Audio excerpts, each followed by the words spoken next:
चलिए सभी को नमस्कार। ये जो हमारा मॉक टेस्ट है, ये 3 बजे से 4 बजे के बीच में आपके टेलीग्राम पर शेयर कर दिया जाएगा क्वेश्चन, जिसे आप लोग बनाकर रहेंगे। से भी प्रयास रहेगा कि दो सभी टेलीग्राम पर शेयर कर दिया जाए। ऐसे मुख्य रूप से आप लोग प्लेटफॉर्म बाय नवीन कुमार सिंह टेलीग्राम है, उस पर ये सेशन आपको शेयर मिलेगा। ठीक है। और मैं इसका डिस्कशन के बाद प्रयास करूंगा कि बोर्ड पीडीएफ भी दे दूं। बोर्ड पीडीएफ भी आपको मिल जाएगा। ठीक है। तो चलिए मेरे दोस्त, हम यहाँ पर स्टार्ट करते हैं क्वेश्चन को, और एकदम बड़ी प्यार से मैं आपको समझाने की कोशिश करूंगा। ठीक है ना। आइए, फर्स्ट क्वेश्चन आपके सामने है।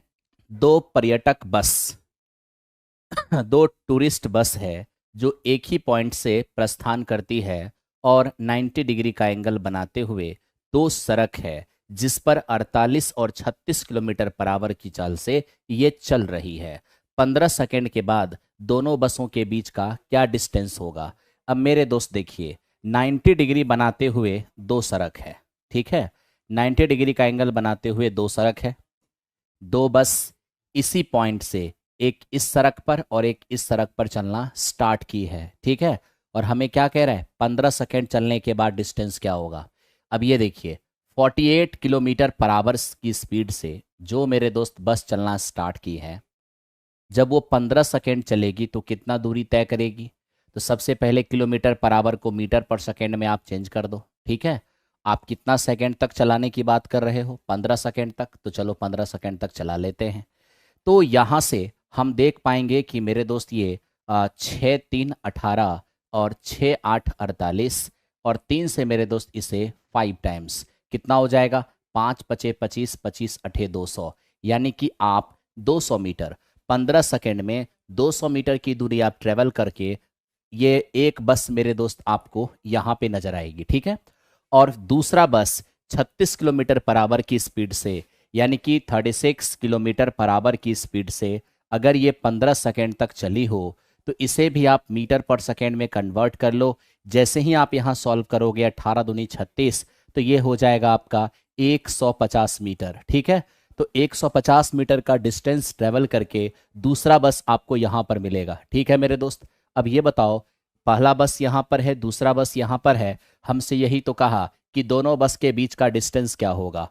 अब बताओ ना, अगर ये राइट एंगल ट्रेंगल है, ये 200 है, ये 150 है, तो ट्रिपलेट से क्या हो जाएगा, ये 250 मीटर हो जाएगा। यानी कि दोनों बस के बीच का डिस्टेंस कितना होगा, 250 मीटर। ऑप्शन नंबर सी इस क्वेश्चन का आंसर होगा। ठीक है। ऑप्शन नंबर सी इस क्वेश्चन का आंसर होगा। मेरे दोस्त, आप देख तो रहे हो कि एसएससी सीजीएल के पेपर का ही क्वेश्चन है, तो फिर तो उस एग्जामिनेशन में बेनिफिट तो आपको होना ही होना है।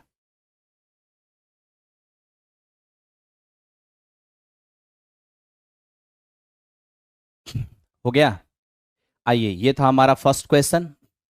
आइए अब हम सेकंड क्वेश्चन की ओर चलें। सेकंड क्वेश्चन क्या है, ये हमसे कह रहा है कि बराबर वॉल्यूम वाले 3 क्यूब के सिरों को सटा करके आपस में जोड़ा जाता है। यदि क्यूब का डायगोनल 6√3 है, तो इससे प्राप्त होने वाले क्यूबॉइड का घनाभ का पृष्ठीय क्षेत्रफल क्या होगा। सबसे पहले मेरे दोस्त, यहाँ पर हुआ क्या है, एक्चुअल में अगर आप ध्यान से देखो तो यहाँ पर तीन, मेरे दोस्त एकदम ध्यान से आप देखोगे। मैं एक काम करता हूँ, हालांकि डायग्राम अगर आप बना लेते हो, नहीं बनाते हो कोई फर्क नहीं पड़ता, बना ही देता हूँ ताकि समझना थोड़ा आसान रहेगा। ये देख लो मेरे दोस्त, एक क्यूब है। ठीक है। फिर आप देख लो यहाँ पर, ये आपका दूसरा क्यूब है, और ये आपका मेरे दोस्त तीसरा क्यूब है। ठीक है। तो आप ये देख लो ना, जब आपने 3 क्यूब को एक साथ ऐड किया है, तो क्या हो जाएगा, आपका लेंथ जो है ना वो 3 गुनी हो जाएगी, लेकिन आपका ब्रेथ और हाइट तो वही रहेगा। अब क्यूब क्यूब का डायगोनल क्या होता है, क्यूब का डायगोनल डायगोनल होता है √3 इंटू साइड। ठीक है। और ये हमारा दिया हुआ है 6√3, यहाँ से आपका साइड कितना होगा, 6 हो जाएगा। तो इस तरीके से आप लेंथ क्या देखोगे कि आपका 6 हो गया, तो लेंथ आपका क्या हो जाएगा, 6 6 6, यानी आपका 18 हो जाएगा। लेकिन ब्रेथ आपका 6 ही रहेगा और हाइट भी आपका 6 ही रहेगा, यानी कि चौड़ाई और ऊंचाई 6 ही रहेंगे, बस आपका लेंथ हो जाएगा 18। क्या चाहिए आपको, ये बन गया क्यूबॉइड। क्यूबॉइड का आपको टोटल सरफेस एरिया चाहिए। क्यूबॉइड का टोटल सरफेस एरिया क्या होता है? 2 × LB, ठीक है, प्लस LH और प्लस BH, यही तो आप जानते हो। अब देख लो मेरे दोस्त, 2 18 6 108, 18 6 108 और 6 6 36, 252 × 2, यहाँ से आपको 500, 4 सेमी स्क्वायर नजर आएगा। तो इस क्वेश्चन का आंसर हमारा ऑप्शन नंबर बी हो जाएंगे, ठीक है। मेरे दोस्त, मैं जो आपको सेट करा रहा हूं ये तमाम एग्जामिनेशन में आपको बेनिफिट पहुंचाएगा, ठीक है। आइए, ये था हमारा 2 नंबर क्वेश्चन। आइए अब चलते हैं 3 नंबर क्वेश्चन पर। अब देखिए 3 नंबर क्वेश्चन क्या है। 3 टैंक A, B और C है, 10, 20 और 25 घंटे में भर सकते हैं। सबसे पहले तीनों नल को एक साथ मेरे दोस्त खोला जाता है। मेरे भाई एक टैंक है जिसमें 3 नल लगा हुआ है, ठीक है। अब 3 नल लगा हुआ है A, B और C। अकॉर्डिंग टू क्वेश्चन हम ये देख पा रहे हैं कि ये 10 घंटे में भर सकता है और ये हमारा 20 घंटे, ठीक है, और ये हमारा 25 घंटे।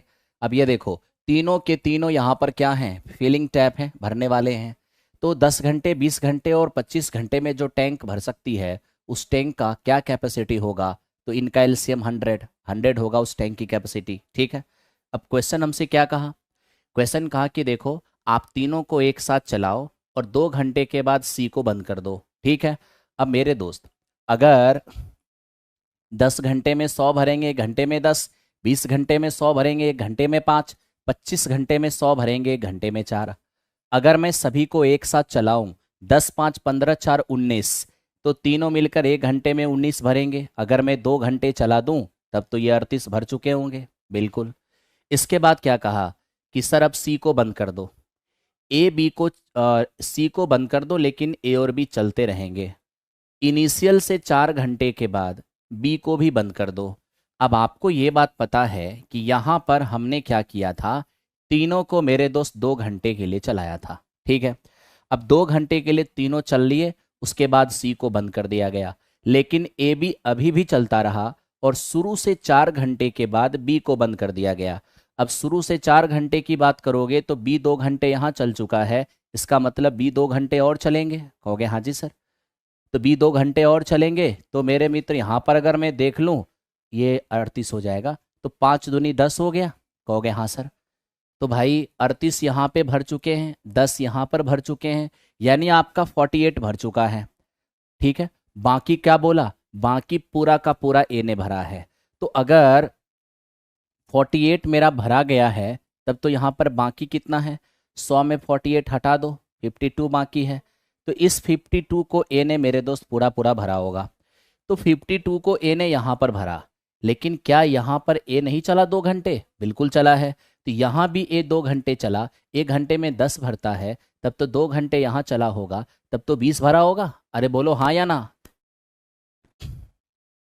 अगर आप ऐसे ऑपरेशन मान लो कि नहीं करना चाहते, सब लोग ध्यान से देखना, अगर आप ऐसे ऑपरेशन नहीं करना चाहते तो इसको आप ऐसे ऑपरेशन कर सकते हो। शुरू के 2 घंटे सभी चले हैं, उसके बाद सी बंद हो गए। इसका मतलब श्योर हो गया कि सी केबल और केबल कितने 2 घंटे ही चले हैं। अगले 2 घंटे के बाद बी बंद हो गए, मतलब शुरू से 4 घंटे के बाद बी बंद हो गए, यानी बी के बारे में श्योर हैं कि 4 घंटे चले। तो बताइए, सी 1 घंटे में 4, तो 2 घंटे में 8 भरा होगा। बी 1 घंटे में मेरे दोस्त 5, तो 4 घंटे में कितने? 20 भरा होगा। तो आप देख लो 20 और 8 कितने हो जाएंगे? 28। तो ये 28 कौन भरा? बी और सी मिलकर। तो जब बी और सी मिल करके 28 भरा है, तो ए के लिए क्या रहेगा? 100 में से 28 हटा दो, ए ने आपका 72 भरा होगा। और आपसे यही तो पूछा, ए ने कितना भरा है? तो 100 में अगर कोई 72 भरेगा तो 72% भरा होगा। तो इस क्वेश्चन को मेरे दोस्त आप ऐसे सॉल्व कर सकते हो, कोई दिक्कत नहीं है। आप ऑब्जर्वेशन अपने तरह से कर सकते हो, कहीं कोई दिक्कत नहीं है, ठीक है। चलो दोस्त, बढ़ते हैं नेक्स्ट क्वेश्चन पर, नेक्स्ट क्वेश्चन की ओर चलो। अब इसको देखते हैं ये क्या है। देखिए, ये हमसे कह रहा है कि सर हम 9 अंकों की एक संख्या है मेरे पास जो 72 से डिविजिबल है, बताओ इसका मान क्या होगा। अगर मैं बात 72 की करूं तो जो 72 से डिविजिबल होगा वो 8 और 9 दोनों से डिविजिबल होगा, ठीक है, तो पहले आप 8 की डिविजिबिलिटी लगाओ। 8 की डिविजिबिलिटी के अनुसार लास्ट 3 डिजिट 8 से कटना चाहिए। अगर कोई संख्या 8 से कट रही है तो आखिरी 3 अंक भी 8 से कटना चाहिए। अब जैसे ही आप 8 से भाग देंगे, 8 8 9 72, बचेगा 6, 6 पर 4 रखोगे 64, तभी 8 से कटेगा। इसका मतलब Q का मान 4 डिसाइड हो गया। ठीक है, अब क्या करें, अब 9 की डिविजिबिलिटी लगाइए। 9 की डिविजिबिलिटी के अनुसार कोई भी नंबर अगर 9 से कट रही है तो उसका सम ऑफ डिजिट भी 9 से कटेगा। तो देख मेरे दोस्त, यहाँ पर क्या हो जाएंगे, अंकों का योग। अब मैं 9 की डिविजिबिलिटी लगा रहा हूं तो अंकों का योग 9 से कटता जाएगा, उसको हटाते जाना। लो, 8 4 12 6 18, 9 से कट ही जाएंगे। 7 7 3 10 8 18, ये भी 9 से कट जाएंगे। ये 9 भी 9 से कट जाएंगे। तो बच क्या जाएगा, बचेगा फाइनली 3 और P। तो ये 3 और P, अगर आपको इसे 9 से काटना है तो हर हाल में P का मान क्या होना चाहिए, 6 होना चाहिए। तभी तो 6 और 3 9, 9 से कटेगा। तो इस तरह से हम लोगों ने देखा, P का मान 6 यानी 6 का स्क्वायर 36, Q का मान 4, 4 का स्क्वायर 16, और प्लस मेरे दोस्त ये हमारा है 12। तब तो 52 और प्लस 12 64, और 64 का मान क्या होगा, 8। तो इस क्वेश्चन का आंसर 8 हो जाएगा। ठीक है गुरुजी, BSSC CGL मैथ्स के लिए कोई बैच लाइए, समय का इंतजार कर रहा हूँ। ठीक है मेरे दोस्त, आ जाएगा टाइम पर। अभी जो मैं आपको मॉक टेस्ट स्टार्ट किया हूँ, ये मॉक टेस्ट आप करो, हिंदुस्तान के सभी एग्जामिनेशन के लिए पर्याप्त है, आप काम करते रहिए। ठीक है, और एक बात बताऊं, जब जरूरत पड़ेगा तो मैं वो बैच भी आपको दूंगा। अब इसे देखो मेरे दोस्त, ये क्या है, ये हमें कह रहा है कि 4 सेमी त्रिज्या वाले 3 वृत्त आपस में टच करते हैं एक दूसरे को। इन तीनों वृत्तों के चारों ओर, ठीक है, एक धागा से कसकर बांधा गया है। धागे की लंबाई क्या होगी। अब यहां पे देख लो मेरे दोस्त, इस तरीके से धागा से 3 सर्कल को बांध दिया गया है। ये 3 सर्कल है, और इन 3 सर्कल को बिल्कुल इस तरीके से धागे से बांध दिया गया है, धागे से। ठीक है, अब सवाल यह है कि इस धागे का लेंथ क्या होगा। मैं आपको वेरी सिंपल एक बात बताऊं, इसके लिए आपको इतना तो ज्ञान होगा कि जब 2 सर्कल एक दूसरे को एक्सटर्नली या इंटरनली टच करे तो इनका सेंटर और टेंजेंशियल पॉइंट स्ट्रेट लाइन में होगा। सेंटर और टेंजेंशियल पॉइंट एक स्ट्रेट लाइन में होगा। सेंटर और टेंजेंशियल पॉइंट एक स्ट्रेट लाइन में होगा। ठीक है मेरे दोस्त, अब आप यहाँ देखो, ये रेडियस है, ये भी रेडियस, ये भी रेडियस, ये भी रेडियस, ये भी रेडियस, ये भी रेडियस। बस आपको रेडियस काउंट कर लेना है। इस धागे की जो लंबाई होगी इसके लिए रेडियस काउंट कर लो, 2 4 6, जितना रेडियस है रेडियस लिख लो, और हमेशा मेरे दोस्त 2 पाई आर ऐड कर देना इसमें। ठीक है, 2 पाई आर ऐड कर देना, चाहे 3 सर्कल हो चाहे 6 सर्कल हो सकता है कि यही क्वेश्चन आपका ऐसा भी हो सकता है। जैसे देख लो, ये हमारा 2 सर्कल, 1 मिनट मेरे दोस्त, ये हमारे पास अभी 3 सर्कल है। ऐसा भी हो सकता है यहाँ पर ये 6 सर्कल हो जाए।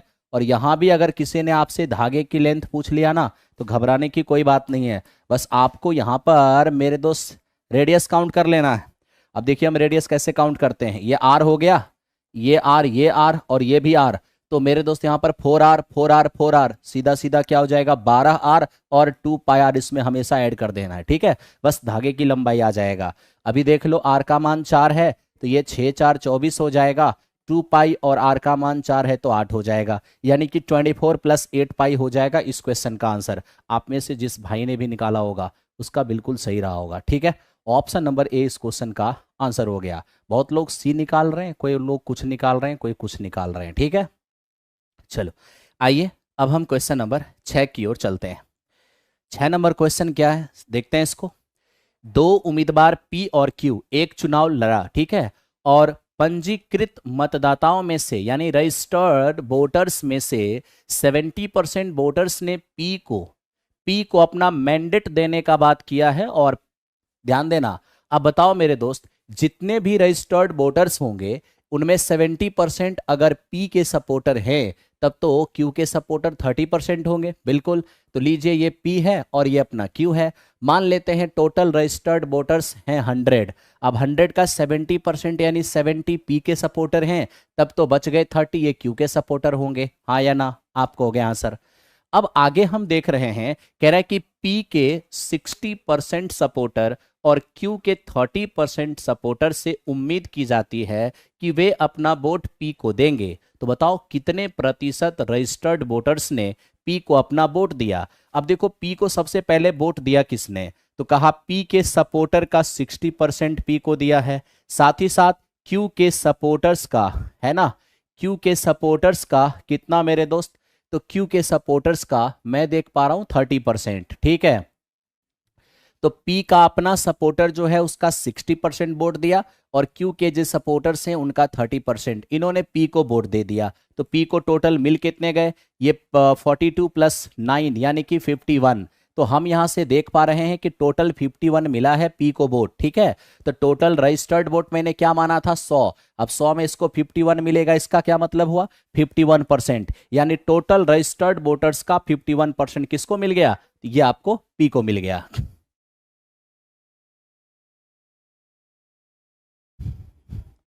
आओ मेरे दोस्त चलते हैं नेक्स्ट क्वेश्चन। अब यहां देखते हैं यहां क्या है, एक बोट, ध्यान देना, एक बोट अस्थिर जल में ये 21 सहित 3/2 किलोमीटर बराबर की चाल से बोट चला सकता है यदि 12.5 किलोमीटर बराबर चाल से चलने वाली नदी, यानी जिस नदी की धारा 12.5 किलोमीटर बराबर हो, उसे एक स्थान से दूसरे स्थान तक जाने और वापस आने में 40 मिनट का टाइम लगता है, तो बताइए वह स्थान कितना दूर है। डेसिमल के 2 अंकों तक आपको बताना है। अब आप ही बताइए दोस्त, अगर मैं यहाँ पे देख लूँ तो ये क्या हो जाएगा, तो ये हो जाएगा 42 और 3 45/2, और 45/2 का मतलब क्या होता है 22.5। अब 22.5 किलोमीटर बराबर ये है हमारे बोट की स्पीड शांत जल में नाव, और 12.5 ये है हमारे धारा की स्पीड यानी स्ट्रीम, ठीक है।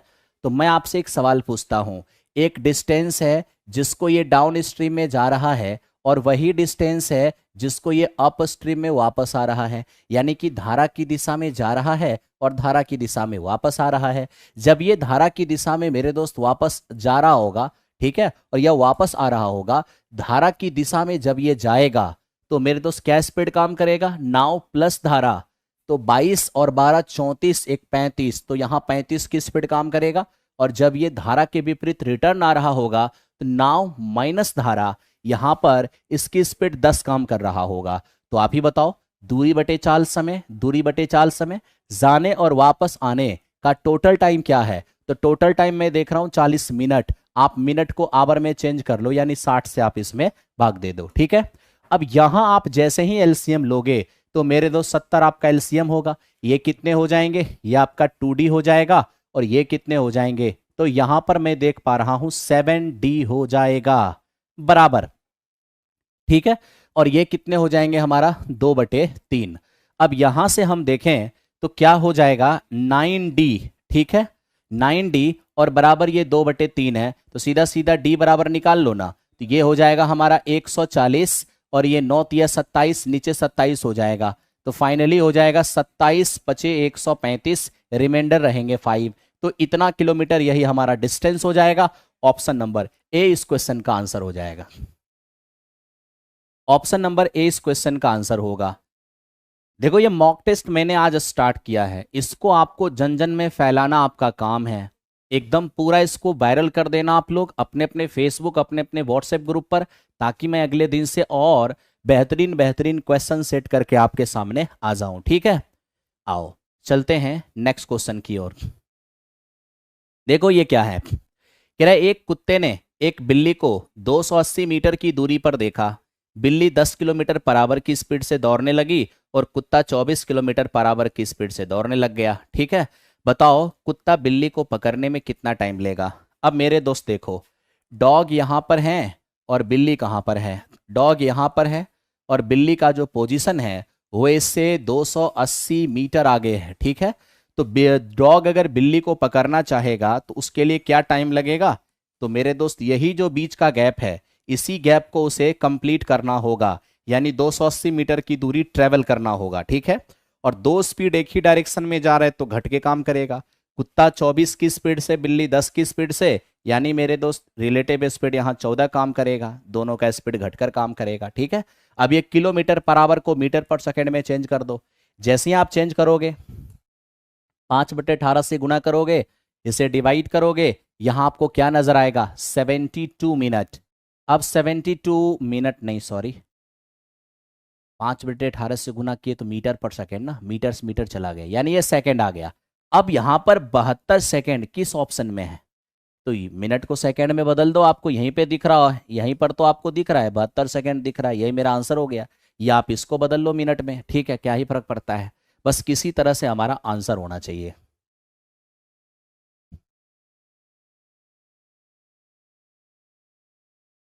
आओ मेरे दोस्त, अब चलते हैं आगे। D/35 की जगह D/38 है, कहाँ पर D/38 है मेरे दोस्त? 35 ही तो है। अरे भाई, जब आप नाव प्लस धारा करोगे तो 22.5 में 12.5 जोड़ोगे तो 35 ही होगा ना। आ जाओ अब इस क्वेश्चन को देखते हैं, ये क्या है, ध्यान से देखना। ये कह रहा है कि 120 प्रेक्षण के एक सेट हैं जिनका मीन है 80। कह रहा है प्रत्येक डाटा में 10 से 10 घटा दिया जाए और उसके बाद जो डाटा बचेंगे उसको 7 से डिवाइड कर दिया जाए। तो बताओ ये जो नए सेट होंगे उनका मीन क्या होगा? ठीक है, आप लोगों ने एवरेज यानी माध्य का एक कंसेप्ट पढ़ा होगा कि प्रत्येक चरमान में, प्रत्येक डाटा में अगर आप कुछ ऐड करोगे माध्य भी उतना से बढ़ जाएगा। सब में आप किसी चीज़ से किसी चीज़ को घटा दोगे तो मीन में भी उतना की कमी होगी। सब में किसी चीज़ से मल्टीप्लाई करोगे मीन में भी उतना से मल्टीप्लाई होगा। सबको किसी चीज़ से डिवाइड करोगे मीन भी उतना से डिवाइड हो जाएगा। अब आप ही बताओ, यहाँ पर पहले से माध्य दिया हुआ है कितना? 80। आप सब में से 10 घटा रहे हो, अगर आप डाटा में से 10 घटाओगे तो मीन भी 10 घट जाएगा। इसके बाद आप सभी डाटा को 7 से डिवाइड कर रहे हो तो मीन भी 7 से डिवाइड हो जाएगा, यानी फाइनली आपको मीन कितना नजर आएगा? 10। तो इस क्वेश्चन का आंसर क्या हो जाएगा? 10 हो जाएगा। आप में से बहुत लोगों ने 10 लाया होगा, बहुत अच्छी बात है। क्वेश्चन नंबर 7 को फिर से देखिए, गलत है। क्या हो गया क्वेश्चन नंबर 7 में? आप देख लो मेरे दोस्त, मैं क्या देखूं, मैंने तो देख ही लिया, मैंने तो करा ही दिया। ठीक है, आप चेक कर लो, बाकी आप चेक कर लेना फिर बताना क्या गलत है। ये हो गया आपका। अब चलते हैं क्वेश्चन नंबर नेक्स्ट की ओर। अब देखो 10 नंबर क्वेश्चन क्या है। एक बेईमान व्यापारी 12.5% की हानि पर अपना सामान बेचता है, लेकिन 38 ग्राम के जगह 28 ग्राम वजन का ही प्रयोग करता है। उसका लाभ या हानि प्रतिशत क्या होगा? आप ही बताओ। 12.5% की हानि का मतलब क्या होगा? 12.5% की हानि का मतलब 1/8 की हानि। ठीक है, अगर मैं यहाँ पर CP और SP का रेशियो लूंगा, 1/8 की हानि का मीनिंग होता है कि 8 का चीज, ठीक है भाई, सॉरी, हानि है, हाँ ठीक है। 1/8 की हानि का मतलब 8 का चीज 1 की हानि पर बेचेगा तो 7 में बेचेगा। क्या कोई परेशानी है? नहीं। इसके बाद क्या लिखा है मेरे दोस्त? ये कह रहा है 36 ग्राम के बजाय 28 ग्राम तौलता है। इसका क्या मतलब है? इसका मतलब है कि पैसा लेता है 36 ग्राम का, लेकिन वजन तौल के 28 ग्राम उसको देता है। ठीक है, अब आइए यहाँ पर थोड़ा ऑपरेशन करें। तो जैसे यहाँ पर काम करोगे तो देखो ये 7 चौको 28 होगा और 4 से ये 9 बार में कट जाएंगे, तो फाइनली यहाँ पर आपको 8 दिखेगा, यहाँ पर आपको 9 दिखेगा। यानी 8 की चीज आप 9 में सेल करोगे, कितने की प्रॉफिट होगी? 1 की प्रॉफिट होगी। किस पर? 8 पर, इंटू 100। तो मेरे दोस्त यहाँ पर 12.5% आपको गेन करते नजर आएगा, यानी इस क्वेश्चन का आंसर ऑप्शन नंबर बी हो जाएगा। ठीक है, चलिए इस क्वेश्चन का आंसर आपका बी हो जाएगा। आइए अब मेरे दोस्त हम लोग चलते हैं अगले क्वेश्चन की ओर। अभी देखो, अभी बहुत सारे एग्जामिनेशन के लिए बैचेज 1 बाय 1 आपके लिए आ रहे हैं। अगर आप BPSC टीचर की प्रिपरेशन करते हो तो आपके लिए अर्जुन बैच आ चुका है। बिहार CGL के लिए मैं बहुत जल्द लेके आऊँगा। सेंट्रल CGL के लिए भी बहुत जल्द आएगा। ठीक है, एक एक करके सारे बैचेज आपके सामने आ जाएंगे। आओ जरा सा इसकी बात करें, ये क्या है? ये रेस के क्वेश्चन हैं। और रेस में क्या कहा रहा है? कह रहा है कि 1500 मीटर की रेस में अनिल ने वकुल को 150 मीटर से हराया है और उसी रेस में वकुल ने चार्ल्स को 75 मीटर से हराया है। बताइए अनिल चार्ल्स को कितनी दूरी से हराता है? अगर मैं यहाँ पे अनिल, वकुल और चार्ल्स की बात करूं, ठीक है मेरे दोस्त, आप देख रहे हो 1500 मीटर की रेस में अनिल वकुल को 150 मीटर से हराता है। हराता अनिल है तो अनिल पूरा दूरी जाएगा, और बकुल को 150 मीटर से हराता है तो बकुल 150 मीटर कम जाएगा। दूसरी बात क्या? इसी दौर में बकुल ने चार्ल्स को 75 मीटर से हराया है। तो अगर बकुल चार्ल्स को 75 मीटर से हराएगा, और अच्छी बात क्या है कि इसी दौर का मतलब समझते हो, ये 1500 मीटर की रेस है ना, वही रेस है। तो अब 1500 की रेस में बकुल चार्ल्स को हराएगा, तो मेरे दोस्त बकुल पूरा दूरी जाएगा। चार्ल्स को कितना से हरा है, 75 मीटर से, तो चार्ल्स इससे 75 मीटर कम, यानी कि 1425 मीटर जाएगा। ठीक है, अब यहाँ पर आप मेरे दोस्त ए बी सी तीनों का रेशियो ले लो। अब यहाँ से देख लो आप, 15 दहें का और 15 नमे 135। अब यहाँ देखने जाऊं तो ये 60 हो जाएंगे, और ये 25, 25 5 125, और 25 7 175। ठीक है, अब मैं यहाँ पे और सिंपलेस्ट अगर करने चला जाऊं इसको, तो आप देख लोगे ये आपका 20 हो जाएगा और ये आपका 19 हो जाएगा। ठीक है, अब ए बी और बी सी का रेशियो दिया हो, ए बी सी का निकालना हो, तो जिसके आगे खाली है उससे फिल कर दो, जिसके पीछे खाली है उससे फिल कर दो मल्टीप्लाई, ये आपका 200 हो जाएगा, और ये आपका 20 नमे 180 हो जाएगा, और ये आपका 19 नमे 171 हो जाएगा। ठीक है, अब आप किससे किसको हरवाना चाहते हो, अनिल से चार्ल्स को हरवाना चाहते हो। अगर अनिल से चार्ल्स को हरवाना चाहते हो तो बताओ, अनिल जब तक 200 मीटर जाएगा तब तक चार्ल्स केवल और केवल 171 जाएगा, यानी अनिल चार्ल्स को कितना से हरा पाएगा, 29 मीटर से हरा पाएगा। तो 29 मीटर से हरा पाएगा कितना की रेस में, 200 की रेस में, जबकि हम क्या चाहते हैं, 1500 मीटर की रेस में। ठीक है, अब यहाँ पे आप देख लो, 2 जीरो से 2 जीरो कैंसिल आउट हो जाएगा। जैसे ही आप सॉल्व करोगे, 15 नमे 135, और 15 दूनी 30, 30 और 13 हो जाएंगे 43, और बटे 2, यानी आपका 217.5 नजर आएगा। तो इस क्वेश्चन का आंसर ऑप्शन नंबर ए हो जाएगा। बहुत ही आसानी से आपने देख लिया होगा। टेस्ट कैसे देना है, मेरे दोस्त, ये मैं टेलीग्राम पर आपको ये क्वेश्चन दे दूंगा, इसको आप बना के तैयार रहना। ठीक है, और उसके बाद इसका डिस्कशन मैं 9 बजे स्टार्ट करूंगा। हो गया आपका 11 नंबर। चलिए, अब चलते हैं हम 12 नंबर क्वेश्चन की ओर। ये देखिए 12 नंबर क्वेश्चन क्या है। ये क्वेश्चन आपसे कह रहा है कि एक एक दुकानदार एक वस्तु को 10% और 20% की दो लगातार छूट पर बेच करके 44% का लाभ कमाता है। अब वो कह रहा है कि यदि दुकान वाले उस वस्तु को 15% की छूट पर बेच दे, तो बताओ उसका प्योर प्रॉफिट क्या होगा।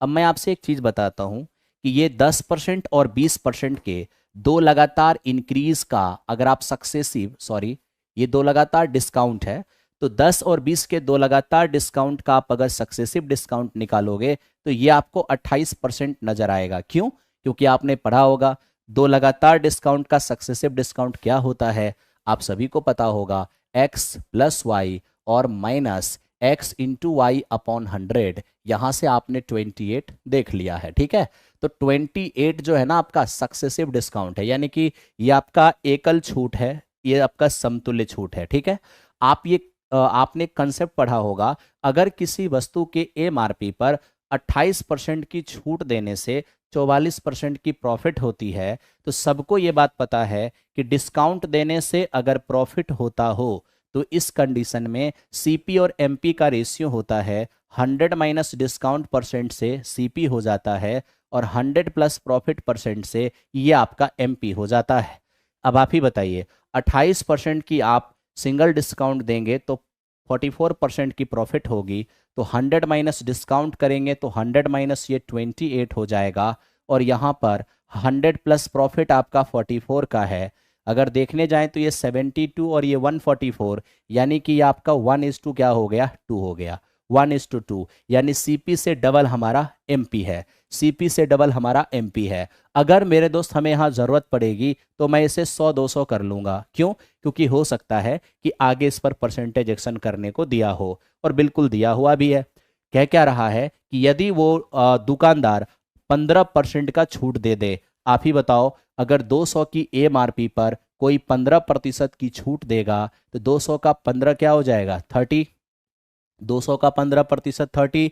अब 200 में 30 डिस्काउंट देगा, इसका मतलब सेल कितने का करेगा, 170 का। तो बताओ भाई, 100 की चीज अगर कोई 170 में सेल करे तो उसका प्योर प्रॉफिट कितने का हो जाएगा, 70% का। यानी इस क्वेश्चन का हमारा आंसर कितना होगा, 70%। बहुत भाई ने इस क्वेश्चन का आंसर आराम से लेके आया होगा। ठीक है, हेलो सर, नमस्कार। अच्छा, विकास इस वक्त आया तो नहीं है, आएगा तो मैं आपको बता दूंगा, ठीक है। तो इस तरह से हमने 12 नंबर क्वेश्चन आपको बताया है, ठीक है। चलिए 70 70 70, बहुत भाई 70 लेके आ रहे हैं, अच्छी बात है। अब ये एलसीएम एचसीएफ का क्वेश्चन देख लो आप। दो नंबर्स 6:5 के रेशियो में है, यानी उनका एस यदि उनका एचसीएफ 3 हो तो बताओ उनका एलसीएम क्या होगा। देखो आपको ये पता होना चाहिए कि जब दो नंबर का रेशियो दिया रहे और साथ ही साथ उनका एचसीएफ भी दिया रहे, तो आपने एलसीएम एचसीएफ पढ़ा होगा, तो आपने सुना होगा या देखा होगा कि जब दो नंबर का हम रेशियो लेते हैं तो एचसीएफ ही कटता है। यानी अगर हम वापस एचसीएफ से दोनों में मल्टीप्लाई कर दें तो फिर से हमारा नंबर मिल जाएगा। बिल्कुल।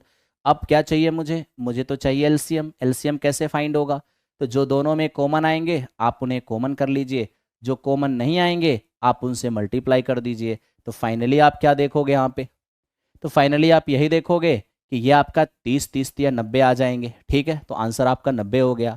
बाकी मैं आपको एक और बात बताता हूँ मेरे दोस्त, आप यहाँ समझो, एचसीएफ कितने हैं, 3 हैं।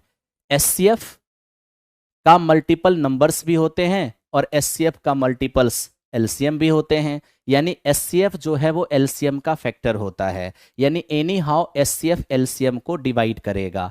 तो आप देखिए एचसीएफ से कौन डिवाइड हो रहा है, जो डिवाइड होगा वही आपका एलसीएम हो जाएगा।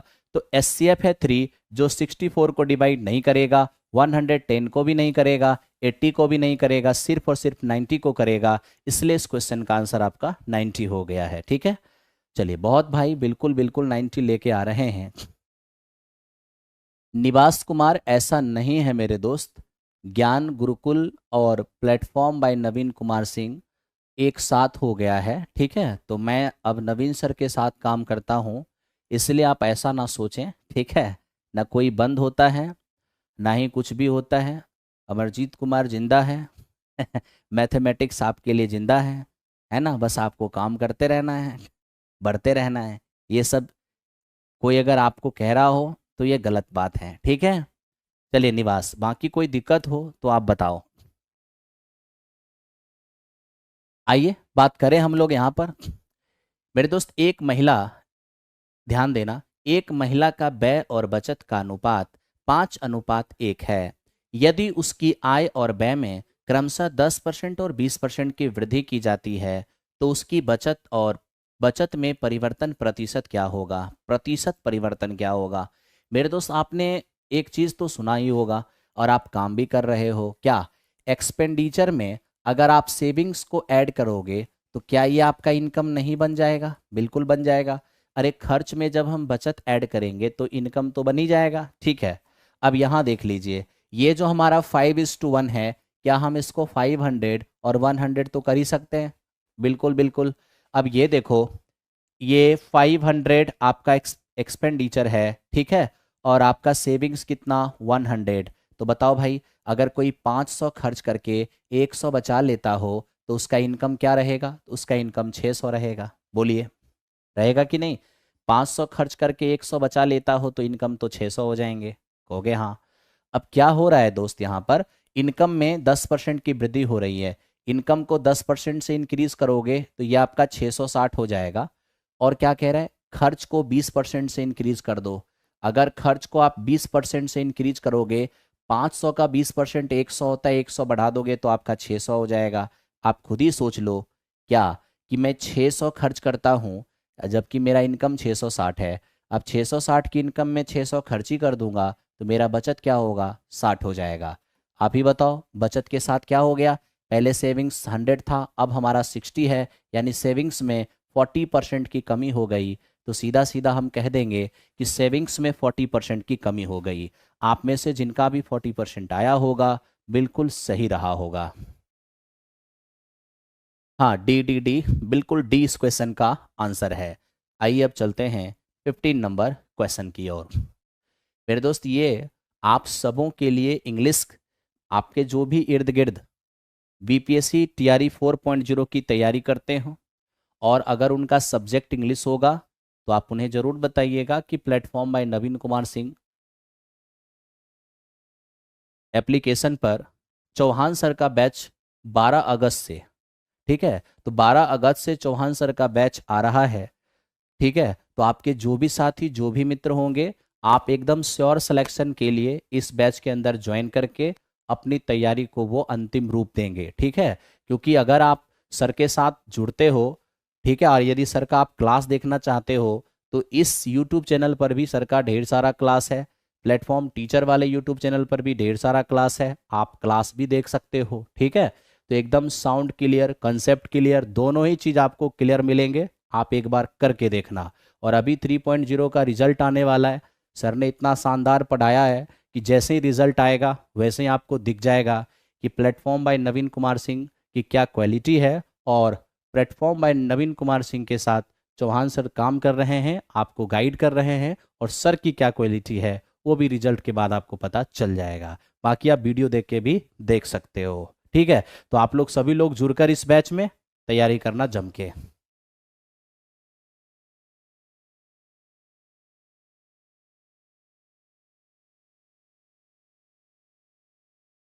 अच्छा, कुछ भाई कह रहे हैं कि सर पिछले क्वेश्चन में आपका ये जो रेशियो है वो 5:1 है। तो मेरे दोस्त, क्या 5:1 को मैं 500 और 100 करूं तो क्या प्रॉब्लम है? कोई प्रॉब्लम नहीं होना चाहिए। ठीक है, फिर से तो 5:1 ही हो जाएगा। अब ये देखो, ये क्वेश्चन क्या है, ये प्रोबेबिलिटी का क्वेश्चन है। कह रहा है एक सिक्के को मैं 7 टाइम्स उछालता हूँ, तो उस 7 बार जब मैं उछालूंगा एक सिक्के को, तो कह रहा है कि दो हेड आने की प्रोबेबिलिटी क्या होगा। अब देखो ना, अगर मैं एक सिक्के को 7 बार उछालूं या 7 सिक्के को एक ही साथ उछाल दूं, तो क्या होगा? बारी बारी से सातों सिक्के गिरेंगे। तो कह रहा है कि ये जो बारी बारी से सातों सिक्के गिरेंगे ना, इनमें किन्हीं दो पर मुझे हेड चाहिए। यानी कि 7 सिक्के में किसी दो पर मुझे हेड चाहिए।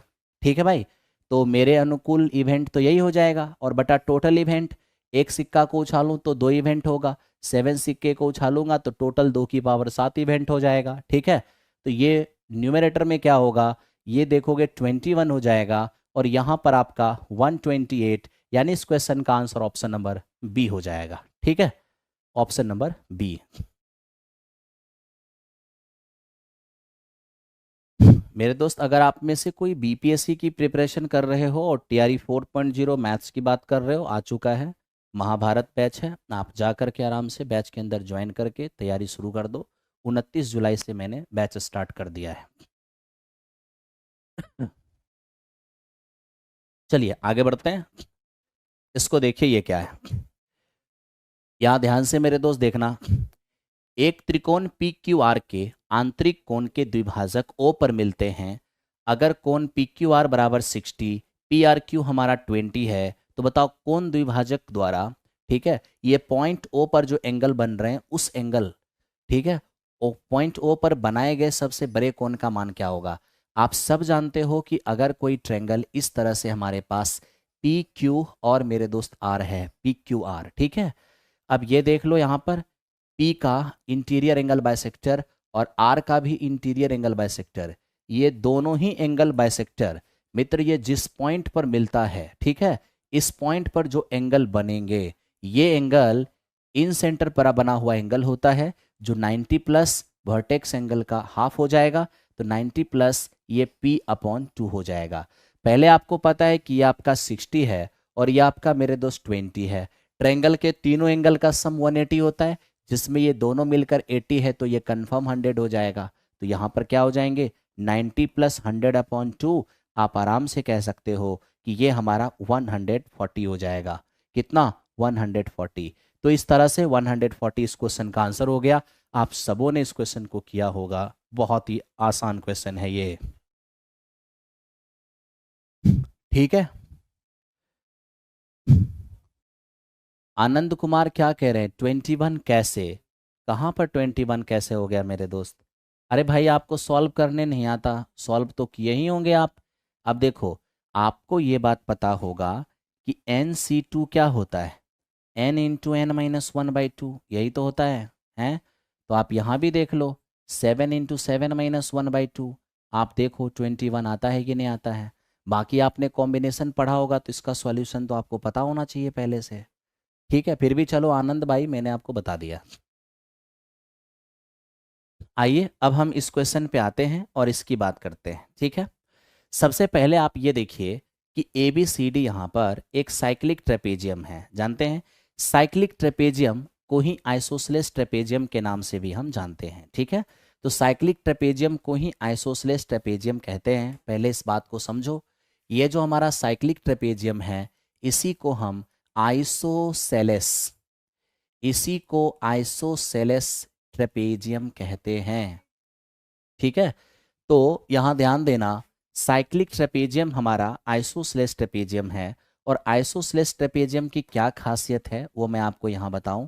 आइसोसेलेस ट्रेपेजियम की ये प्रॉपर्टीज हैं कि इसका ये पैरेलल साइड है ना मेरे दोस्त, ठीक है। जब कोई ट्रेपेजियम आइसोसेलेस हो जाता है तो नॉन पैरेलल साइड इक्वल हो जाते हैं, साथ ही साथ इनके डायगोनल भी इक्वल हो जाते हैं, ठीक है। इतना ही नहीं, यहाँ का एंगल अगर अल्फा है तो ये भी अल्फा हो जाता है, ठीक है भाई।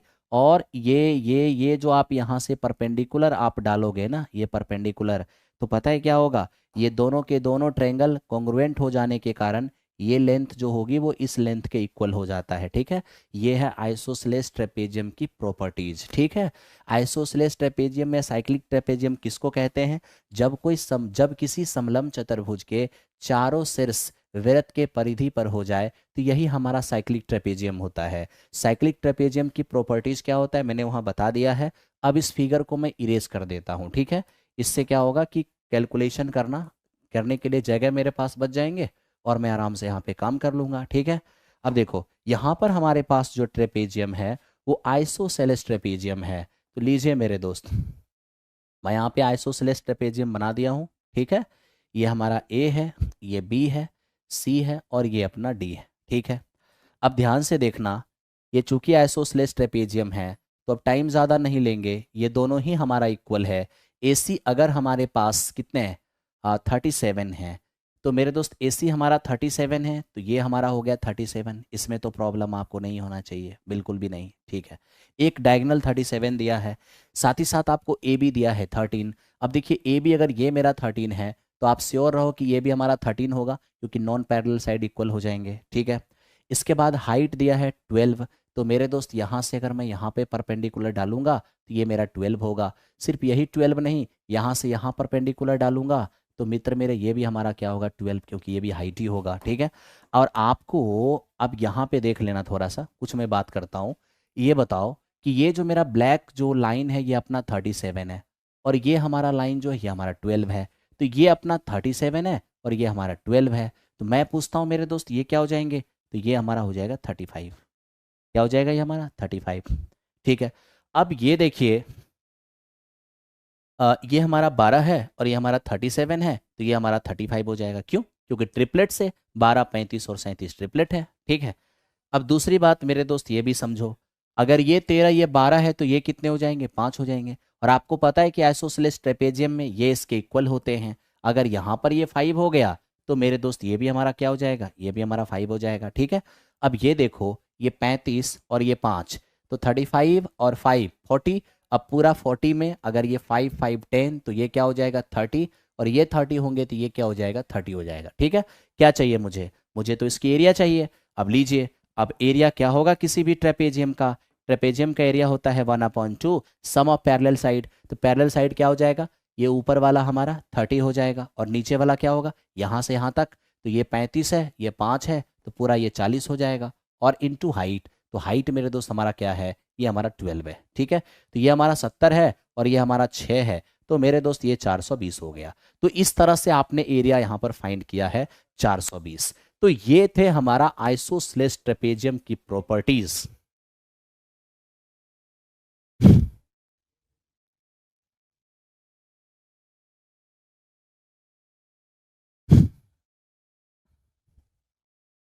राधा रानी जय श्री कृष्णा, 29 जुलाई से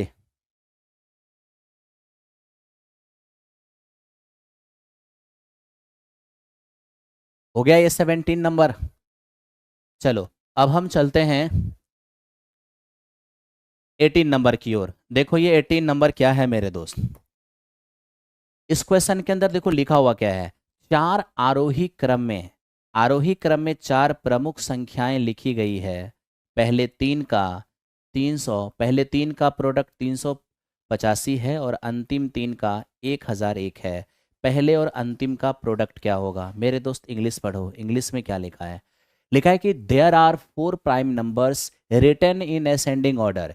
असेंडिंग ऑर्डर यानी बढ़ते क्रम में, ठीक है भाई। जैसे कि आज हमारे पास ए, ये बी और ये सी और ये डी है। अगर ये बढ़ते क्रम में होगा तो मतलब क्या है कि बी जो होगा वो ए से बड़ा होगा, सी जो होगा वो बी से बड़ा होगा, डी जो होगा वो सी से बड़ा होगा। तो ये हमारा बढ़ते क्रम में हो गया असेंडिंग ऑर्डर में। हमें कहा गया फर्स्ट थ्री का प्रोडक्ट यानी ए बी सी ये हमारे पास 385 हैं, और लास्ट 3 के प्रोडक्ट यानी मेरे दोस्त बी सी डी ये कितने हैं हमारे? 1001। आपको बताऊं ये नंबर सिस्टम के लिए दोनों ही वैल्यू जो है बिल्कुल हाईलाइटेड वैल्यू है। तो इसके लिए हमको कोई एडवांस नियम कानून नहीं लगाना होगा, क्योंकि 1001 बिल्कुल मेरे दोस्त ये बहुत ही ज़्यादा फेमस वैल्यू है, जिसके बारे में पता होना चाहिए कि ये 7 11 और मेरे दोस्त 13 है, ठीक है। अब अब आपको तो पता है कि बी सी यहाँ भी होगा, बी सी यहाँ भी होगा, और ये अगर असेंडिंग ऑर्डर में है तो बी से बड़ा सी, सी से बड़ा डी होगा। तो मेरे दोस्त सबसे बड़ा 13 डी हो जाएगा हमारा, ये बी सी हो जाएगा 77। तो बी सी तो यहाँ भी हमारा 77 होगा। तो अगर बी सी हमारा 77 होगा तो 77 इंटू समथिंग ही तो होगा हमारा 385, क्योंकि बी सी में ए से गुना करेंगे तो 385, और बी सी को हम जान चुके हैं क्या? तो बी सी हमारा है 7 इंटू 11।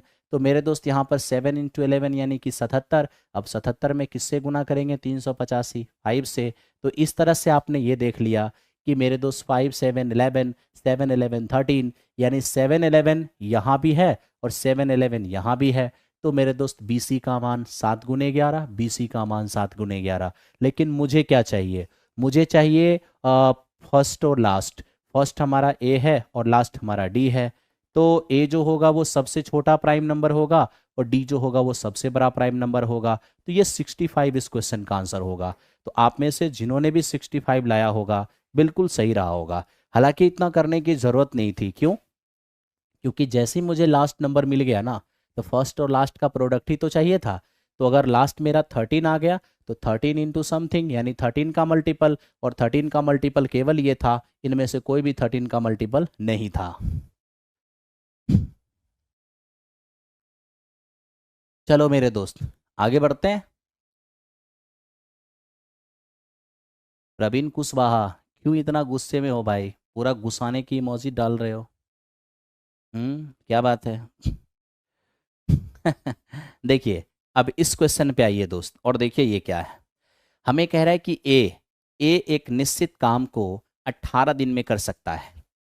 बी ए से 25% कम कुशल है, अच्छी बात है। ए ने कुछ दिन अकेले काम किया, उसके बाद बी उसके साथ शामिल हो गया। दोनों कार्य को पूरा होने तक एक साथ काम किया और 12 दिन में काम कंप्लीट हो गया। ए और बी ने एक साथ कितने दिनों तक काम किया होगा? सबसे पहले हम तो यहाँ पर ये देख रहे हैं कि ए और बी की इफिशियंसी के बारे में लिखा हुआ है। क्या है इफिशियंसी? कहा गया कि ए बी की इफिशियंसी ए से 25% कम है। तो मेरे दोस्त बी की इफिशियंसी ए से कम है, यानी ए की इफिशियंसी को 100 कह दूं तो इसका इससे 25% कम यानी ये 75 हो जाएगा। यानी कि कायदे से अगर कहा जाए तो ये हमारा 4 हो जाएगा और ये हमारा 3 हो जाएगा। तो ए की इफिशियंसी 4 हो गया, बी की इफिशियंसी 3 हो गया। हम देख रहे हैं कि ए अकेले काम को फिनिश करता है 18 दिन में। तो टोटल वर्क तो हम यहीं से निकाल सकते हैं। क्या? ए जो एक दिन में 4 काम 18 दिन में फिनिश करता है तो 72 हो गया टोटल वर्क, हाँ या ना? बिल्कुल। अब देखो क्या हो रहा है कि ए अकेले कुछ दिन तक काम कर रहा है, उसके बाद बी उसके साथ आ जा रहा है और काम 12 दिन में पूरा हो जा रहे हैं। यानी अब काम इस तरह से हो रहा है, शुरू में ए काम कर रहा है, उसके बाद ए के साथ बी आ जा रहा है, ठीक है। शुरू में ए काम कर रहा है, उसके बाद ए के साथ बी आ जा रहा है, और मेरे दोस्त इस तरीके से ये 12 दिन में काम को फिनिश कर ले रहा है। तो मेरा सवाल ये है कि 12 दिन तक काम कौन करता होगा? तो शुरू से आर लास्ट तक तो ए रहता है, इसका मतलब ए 12 दिन तक काम किया होगा। तो मेरे दोस्त अगर ए ने 12 दिन तक यहाँ पे काम किया होगा, 12 दिन तक, तो आप ही बताओ ए की इफिशियंसी है कितना? 4। 4 इफिशियंसी से 12 दिन काम करेगा, तब तो 48 काम कौन कर लेगा? ए ही कर लेगा पूरे 12 दिन में। अब 12 दिन में 48 काम अगर ए ने किया होगा तो बाकी काम ही तो बी ने किया होगा। कहोगे हाँ सर, तो बाकी काम कितने? टोटल वर्क है 72। 72 में अगर 48 काम ए ने ही कर लिया होगा तब तो मेरे दोस्त 24 काम बच गया होगा जिसको बी ने किया होगा। और बी की इफिशियंसी है कितना, 3। अब 3 इफिशियंसी से कोई 24 वर्क करेगा तब तो 8 दिन काम करेगा। इसका मतलब ये है कि बी के साथ मिलकर ए 8 दिन तक काम किया है, क्योंकि आपने इस क्वेश्चन के अंदर ये देखा है कि ए और बी एक साथ काम किया। कुछ दिन ए ने अकेले भी किया, कुछ दिन साथ में किया, तो ए बी के साथ उतने ही दिन किया होगा जितना दिन बी ने काम किया होगा। तो बी अगर 8 ही दिन काम किया है, इसका मतलब 8 दिन दोनों साथ काम किया होगा, यानी इस क्वेश्चन का हम आंसर हमारा 8 हो जाएगा। क्लीन नहीं दिखता है, क्यों मेरे दोस्त? इसका बोर्ड पीडीएफ दे दीजिएगा। हाँ ठीक है, इसका बोर्ड पीडीएफ हम दे देंगे, कोई बात नहीं। आयत आसिफ, आपका बेसिक वीक है, आपका ठीक हो जाएगा। अब यहां देखना ये क्या है मेरे दोस्त, ये हमारा है एक व्यक्ति 32,445 रुपए की राशि को 3 समान अर्धवार्षिक किस्तों में वापस करता है। ठीक है, रेट ऑफ इंटरेस्ट उसका 13 सहित 1/3 प्रति वर्ष है। ठीक है, जो अर्धवार्षिक रूप से चक्रवृद्धि होती है। तो बताओ भुगतान किया गया टोटल इंटरेस्ट क्या होगा। ICAR में पूछा हुआ ये सवाल है। सबसे पहले मैं ये पूछता हूँ कि ये जो रेट है ये तो पर एनम है, यानी वार्षिक रेट है, इसको हमें हाफ ईयरली रेट में कन्वर्ट करना होगा। तो देखिए 13 तिया 39 और 1 40, 40/3 मेरे दोस्त, ये जो होगा ये हमारा ईयरली रेट है। अगर मैं हाफ ईयरली रेट यहाँ से बनाने चला जाऊँ तो क्या हो जाएगा, तो हाफ ईयरली रेट हमारा हो जाएगा 40/3 तो है ही, इसको हाफ करना होगा। अब एक साल का रेट 40/3 है तो 6 महीने का रेट 40/6 हो जाएगा, हाफ हो जाएगा, है ना। और बाकी परसेंटेज के लिए आप जानते हो नीचे 2 जीरो भी हो जाएगा। अरे परसेंटेज के लिए क्या हो जाएंगे भाई, परसेंटेज के लिए आपका 2 जीरो भी हो जाएगा।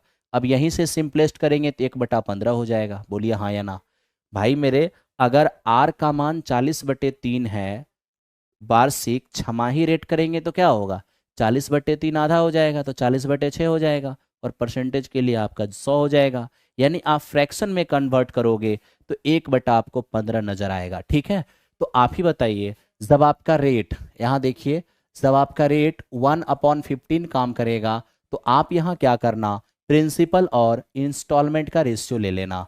अब जैसे ही आप प्रिंसिपल और इंस्टॉलमेंट का रेशियो लोगे तो फर्स्ट हाफ ईयरली में क्या होगा, 15 प्रिंसिपल 1 इंटरेस्ट के साथ 16 बन जाएगा, है ना। तो एक छमाही में 15 से 16 हो गया। जब 2 छमाही की बात करोगे तो मेरे दोस्त ये 15 के स्क्वायर और ये 16 के स्क्वायर हो जाएंगे। जब आप 3 छमाही की बात करोगे तो ये आपका 15 का क्यूब और ये आपका 16 का क्यूब बन जाएगा। ठीक है, अब आप देख लो कि 3 छमाही के बाद हो क्या रहा है। ध्यान दो दोस्त, ये जो आपका 16 का क्यूब है 4096, आपको क्या बोला है, इक्वल इंस्टॉलमेंट ना, तो इंस्टॉलमेंट को इक्वल कर लो। ये 16 का क्यूब है, आप इसे भी 16 का क्यूब बना लो और आप इसे भी 16 का क्यूब बना लो। अब 16 का क्यूब बनाने के लिए इधर 16 की स्क्वायर से गुना करना पड़ा, इधर भी आपको करना पड़ जाएगा। इधर आप 16 से मल्टीप्लाई किए, आपको इधर भी करना पड़ जाएगा। ठीक है, अब क्या करना है, तो मेरे दोस्त आप देख लो कि टोटल अमाउंट आपने क्या पे किया है। 16 का क्यूब होता है 4096। ठीक है, तो 4096 4096 4096, यानी टोटल आपने क्या पे कर दिया। तो इस 4096 4096 4096 3 बार जोड़ने से अच्छा है 3 से गुना कर लो। 6 तिया 18, 27 और 1 28 और 4 तिया 12, यानी फाइनली हमने मेरे दोस्त अभी तक ये पे कर दिया। ठीक है, एक बार चेक कर लो क्या ये मल्टीप्लीकेशन ठीक है। अब यहाँ पर 3 6 3 18 और ये 27 और 1 28, बिल्कुल मेरे दोस्त सही है। ठीक है, तो आपने 4096 4096 4096 इतना आपने टोटल पे किया। ठीक है, तो इतना आपने इंस्टॉलमेंट के रूप में दिया है। जबकि मेरे दोस्त आपकी प्रिंसिपल क्या थी, तो देख लो यहाँ पर 256 को आपको 15 से मल्टीप्लाई करना होगा। आपको यहाँ 225 को 16 से मल्टीप्लाई और 15 का क्यूब, आप इन सभी को ऐड करोगे। तो ऐड करने से क्या हो जाएगा, तो यहाँ पर देख लो 15 से 256 को जैसे ही आप गुना करोगे तो क्या हो जाएगा, 15 6 90, 15 पचे 75, 75 और 9 कितने होंगे 84, और 15 दूनी 30, 30 और 8 मेरे दोस्त हो जाएगा 38। यहाँ क्या होगा, 225 को 16 से, तो 16 पचे 80 हो जाएंगे, 16 दूनी 32 8 40, और फिर मेरे दोस्त 16 दूनी 32, 32 और 4 हो जाएगा 36, और यहाँ पर हमारा क्या हो जाएगा 3375। अब आप ऐड कर लो। जैसे आप ऐड करोगे तो ये आपको यहाँ पर 5 नजर आएगा, 7 और 4 ये 11 नजर आएगा, ये 8 6 14, 14 3 मेरे दोस्त 17, 17 और 1 मेरे दोस्त 18, ठीक है। और ये हमारा 9 और 1 10 नजर आएगा। आएगा या नजर नहीं आएगा? एक बार जोड़ के देख लो। 5 7 4 11 और 6 3 9 9 8 17, 17 और 1 हो जाएंगे मेरे दोस्त 18, और ये 9 1 10, बिल्कुल। तो अब आप यहां से देख लो कि इतना आपको पे करना, मतलब इतना आपका प्रिंसिपल था, बकाया आपका ये था, मतलब आपने उधार ये लिया था जिसके लिए आपको ये पे करना पड़ा। तो कितना आपने इंटरेस्ट दिया है, इसमें से इसको हटाना होगा। तो मेरे दोस्त देखिए यहाँ पर 3 हो जाएंगे और 8, ध्यान देना यहाँ पर 8 में 1 गया तो मेरे दोस्त 7 हो जाएगा, और ये हमारा 12, तो 12 में से 8 जाएंगे तो ये 4 हो जाएंगे, और मेरे दोस्त ये मैं देख पा रहा हूँ कि 1473, तो 1473 रुपये हमने इंटरेस्ट दिया है, ठीक है। जब ये मैं मेरा उधार या उधार की राशि ये होगी और ये मैं अगर पे करूँगा तो इंटरेस्ट तो मैं यही दूंगा, लेकिन मेरी जो उधार की राशि है वो इतना नहीं है। मेरी उधार की राशि है कितना, 32,445। तो मेरे दोस्त 32,445 जैसे ही मैंने उधार की राशि देखा तो देख लिया कि ये तो अपना 3 गुना है, ठीक है, ये तो अपना 3 गुना है। तो जैसे ही प्रिंसिपल 3 गुना हो जाएगा तो आपका इंटरेस्ट भी 3 गुना हो जाएगा। तो 3 तिया 9 हो जाएंगे, 7 तिया 21 हो जाएगा, और 42 और 2 44 हो जाएगा। यानी आपने total interest, option number D, 4419 आपने इंटरेस्ट पे किया है।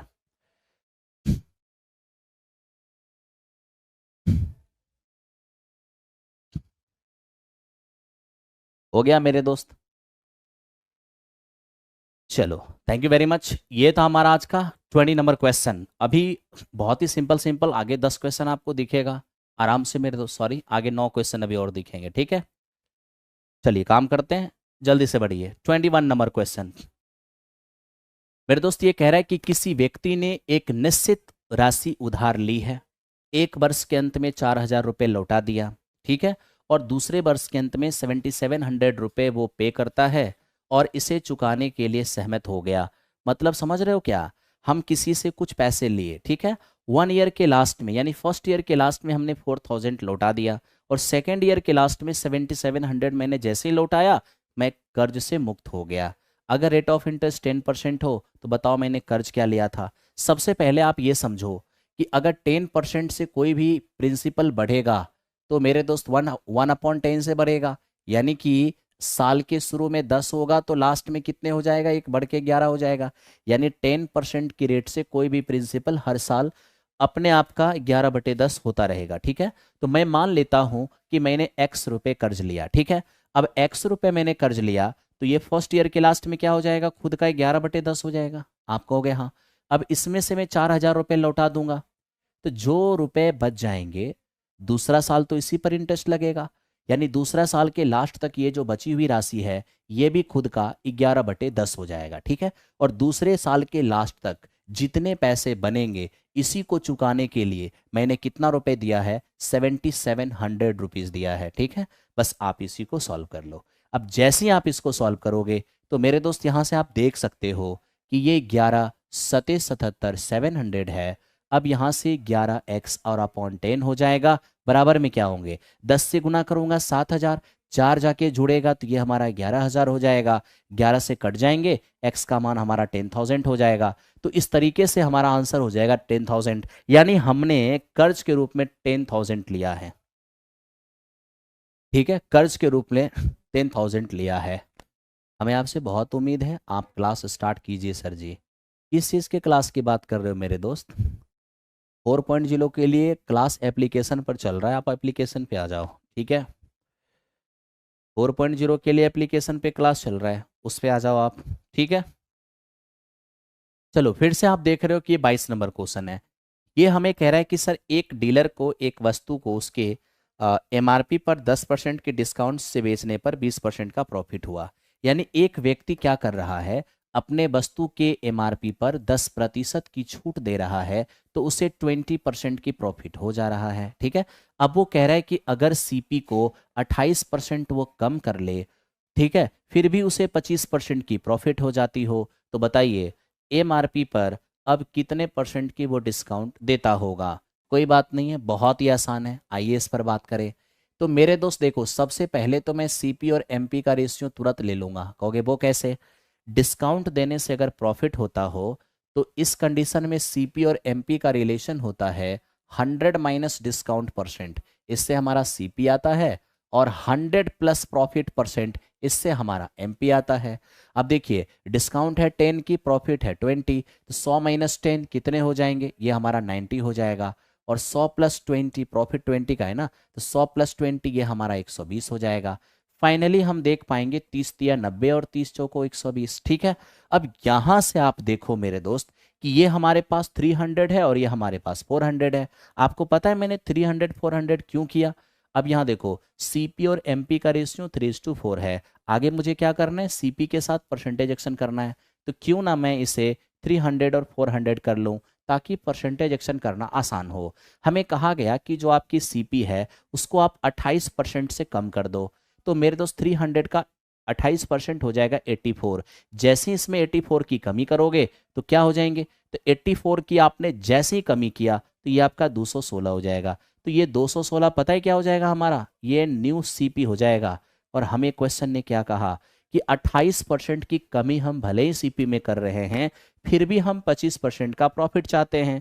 यानी सीपी में 28% की मैंने कमी किया, और ये जो हमारा नया सीपी दिख रहा है, यानी सीपी में 28% की कमी करने के बाद जो सीपी दिख रहा है, इस पर मुझे 25% का प्रॉफिट चाहिए। जानते हो 25% का मतलब 1/4 होता है। अब 216 का 1/4 करेंगे ना, तो 216 गुणे 1/4 तो कितने हो जाएंगे? हमारा 54 हो जाएगा। अब 54 की अगर प्रॉफिट चाहिए तो 216 प्लस 54 यानी हो जाएंगे 270। यानी फाइनली आप देख सकते हो कि 270 में वो बेचने के लिए तैयार है। ठीक है, तो बताइए भाई, जिसकी एमआरपी हो 400 और उसको बेचा जाए 270 में, तो डिस्काउंट कितने की होगा? तो डिस्काउंट यहां से देखूंगा 130 का हो जाएगा। किस पर? 400 पर, और इंटू 100। तो 130 की डिस्काउंट किस पर? 400 पर इंटू 100। आप जैसे ही सॉल्व करोगे सारे 32% आपको दिखेगा। ठीक है, और सीट में मिस्टेक से मेरे दोस्त ये आंसर दे दिया गया है, जो आंसर नहीं होगा। आपकी सीट में मैं आंसर भी दे देता हूं, इस बात का भी आप ख्याल रखना। सीट में आंसर भी रहता है, ठीक है, वो मिस्टेक से ये आंसर दे दिया गया था, ये आंसर होंगे इसके। ओके मेरे दोस्त, चलो आगे बढ़ते हैं और देखते हैं नेक्स्ट क्वेश्चन को। अब देखिए नेक्स्ट क्वेश्चन ये क्या है मेरा? ये मेरे दोस्त एज प्रॉब्लम का क्वेश्चन है, उम्र से संबंधित जो चैप्टर होता है उससे। ठीक है, क्या है क्वेश्चन उसको देखना। 1 वर्ष के बाद, देखो मेरे दोस्त, अगर काम करोगे ढंग से तो ही कुछ हो पाएगा। अगर आप फ्रस्ट्रेट हो जाओगे, डिप्रेशन मोड पे चले जाओगे, तो आगे आपको बहुत समस्या होना है। क्योंकि धीरे धीरे एग्जामिनेशन में कैंडिडेट बढ़ते जाएंगे, कटअप बढ़ता जाएगा, है ना, और क्वेश्चन की क्वालिटी कभी अप कभी डाउन, ये तो चलता रहेगा। आप ये सोचोगे कि नहीं क्वेश्चन की क्वालिटी हमेशा ही डाउन रहेगा, तो आपसे बड़ा मूर्ख इस धरती पर कोई नहीं होगा। ठीक है ना, बाकी चॉइस इज योर्स, आप जो समझो। 1 वर्ष के बाद सुमन की आयु संगीता की वर्तमान आयु के 2 गुने से 3 वर्ष कम होगी। क्या कह रहा है? 1 साल के बाद सुमन की आयु संगीता की आयु के 2 गुने से 3 वर्ष, 2 गुने से 3 वर्ष कम होगी। अच्छी बात है। कह रहा है अब से 6 साल के बाद संगीता की आयु उस समय सुमन की आयु की 2/3 भाग के बराबर होगी। तो सुमन और संगीता की वर्तमान आयु का योग क्या होगा? अब देखो मेरे दोस्त, एक्चुअल में हो क्या रहा है, 6 इयर्स, है ना, 6 साल के बाद। तो हम देख रहे हैं कि 6 साल के बाद क्या हो रहा है मेरे दोस्त, संगीता की उम्र जो है वो सुमन की 2/3 है। यानी इस समय ध्यान देना, संगीता की जो एज है वो सुमन की एज की 2/3 है। अगर मैं यहाँ पर संगीता और सुमन इनकी एज का रेशियो लूंगा तो ये 2/3 नजर आएगा। ठीक है, और मैं अगर अनुपात की राशि मेरे दोस्त x मान लूं, ठीक है, तो क्या होगा? 6 साल के बाद संगीता की उम्र 2x हो जाएगी और सुमन की उम्र 3x हो जाएगी। अगर मेरे दोस्त मैं बात प्रेजेंट की करूं, थोड़ा समझो, प्रेजेंट, प्रेजेंट कब होगा जी? 6 साल बाद से अगर मैं प्रेजेंट पे आऊंगा तब तो 6 साल नीचे आऊँगा। तो 6 साल जैसे मैं कम होऊंगा ना, तो क्या हो जाएगा, जो 6 साल के बाद 2x का था वो प्रेजेंट में 2x माइनस 6 का हो जाएगा। जो 6 साल बाद 3x का था वो प्रेजेंट में क्या हो जाएगा, तो मेरे दोस्त वो 3x और -6 हो जाएगा। ठीक है, मैं यहाँ पे बात कर रहा हूँ संगीता की। ये संगीता है और ये सुमन है। ठीक है, अब ध्यान से देखो, 6 साल बाद संगीता 2x की थी तो वर्तमान में 2x माइनस 6 की होगी। 6 साल के बाद सुमन 3x की थी तो सुमन वर्तमान में 3x माइनस 6 की होगी। यानी 6 साल बाद से प्रेजेंट आएंगे तो 6 साल दोनों घट जाएंगे। आ गए हम प्रेजेंट में। प्रेजेंट में आने के बाद जब हम क्वेश्चन, यानी मेरे दोस्त हमने इस लाइन का प्रोसेस पहले किया। ठीक है, अब हम फर्स्ट लाइन को पढ़ते हैं। ये कह रहा है कि 1 साल के बाद सुमन की आयु संगीता के 2 गुने से 3 कम है। तो मेरे दोस्त अगर प्रेजेंट से मैं एक साल बाद की बात करूंगा तो एक एक साल दोनों बढ़ जाएंगे। तो 1 साल बढ़ेगा तो 1 साल जोड़ेंगे तो 2x माइनस क्या हो जाएगा, 5 हो जाएगा। इसमें एक ऐड करेंगे तो ये 3x माइनस का 5 हो जाएगा। तो 1 साल के बाद सुमन की जो उम्र है क्या है, वो संगीता के 2 गुने, संगीता के 2 गुने से 3 कम के बराबर है। ठीक है, सुमन की उम्र संगीता के 2 गुने से 3 कम के बराबर है। आप इसी को सॉल्व कर लो। 4x माइनस 10 माइनस 3 माइनस 13 हो जाएगा और यहाँ पर हमारा 3x माइनस का 5 हो जाएगा। अब ये देखो यहाँ पर x हो जाएंगे और प्लस 13 जाके 8 हो जाएगा। तो यहाँ पर मेरे दोस्त x का मान हमारा 8 हो गया। क्या चाहिए, वर्तमान में दोनों के एज का सम चाहिए। तो लो, प्रेजेंट में यही तो है, तो निकाल लो दोनों का सम। अब यहाँ पे अगर हम देख लें x का मान 8 है तो 8 दूनी 16, 16 में 6 जाएंगे तो मेरे दोस्त 10 रह जाएगा। और ये कितना, 8 3 24, 24 में 6 जाएंगे तो मेरे दोस्त ये हमारा 18 रह जाएगा। ठीक है, देख लेना अच्छे से पहले।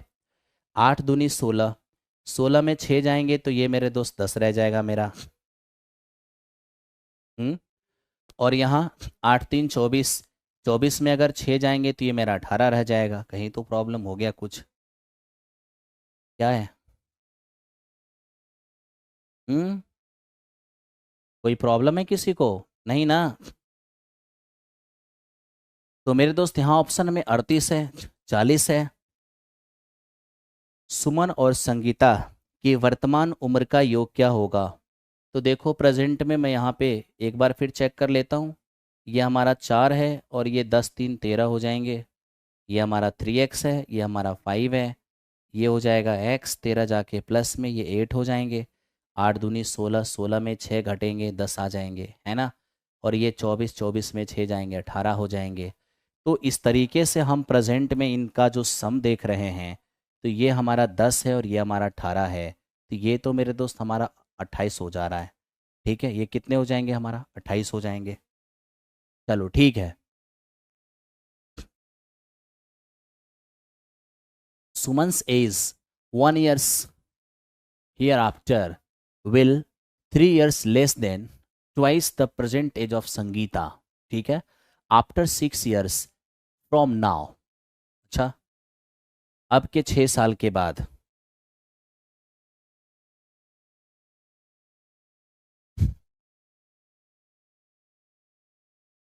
चलो ठीक है, थैंक यू। तो मेरे दोस्त देखो यहाँ से 28 आपने सॉल्व किया, मैंने भी सॉल्व किया, और 28 ही यहाँ पे दोनों के प्रेजेंट का हमें योगफल दिख रहा है 28। ठीक है, क्या हो गया? आप लोग बताओ, क्या डिस्कशन में मज़ा नहीं आ रहा है? अगर डिस्कशन में मज़ा नहीं आ रहा है तो बोलो ऐसा काम करें। डिस्कशन में तो आपको मेरे दोस्त मेहनत करना पड़ेगा, और इतने कम प्रेजेंटेशन डिस्कशन में रहोगे तो फिर काम कराने में मुझे ही मज़ा नहीं आएगा। हम्म बताइए, कैसे काम कराने में मज़ा आएगा फिर?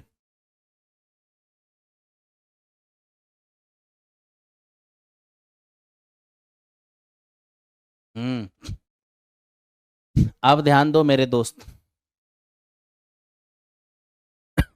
अब यहाँ पे ध्यान दो, मिसिंग कहाँ पे हुआ है। एक जगह पे थोड़ा सा मिस हुआ है। अब देखो कहाँ पे मिस हुआ है, मैं उसको ठीक कर लेता हूँ। अब देखो यहाँ पर 1 साल के बाद सुमन की आयु संगीता की वर्तमान आयु, ठीक है। ये जो आपने 1 साल बाद किया था ना, तो 1 साल बाद सिर्फ सुमन को करना है, संगीता को प्रेजेंट में ही रखना है। तो 1 साल बाद मेरे दोस्त, 1 साल बाद यहाँ पे देखो प्रॉब्लम हुआ था, ठीक है। तो 1 साल बाद किसको ले जाना है, सिर्फ सुमन को। तो सुमन तो ये है ना, इसको 1 साल बाद ले जाएंगे तो इसमें हमें एक ऐड करना होगा। जैसे ही एक ऐड करेंगे तो ये हमारा 3x और माइनस का 5 हो जाएगा। तो 1 साल बाद सुमन की आयु, संगीता की प्रेजेंट आयु, तो संगीता की प्रेजेंट आयु हमारा 2x-6 है, इसको एज इट इज ही रहने देना है। 1 साल बाद सुमन की आयु, संगीता की प्रेजेंट आयु, इसको हटा देते हैं। 1 साल के बाद सुमन की आयु संगीता के प्रेजेंट आयु के 2 गुने से 3 कम के बराबर है, ठीक है मेरे दोस्त।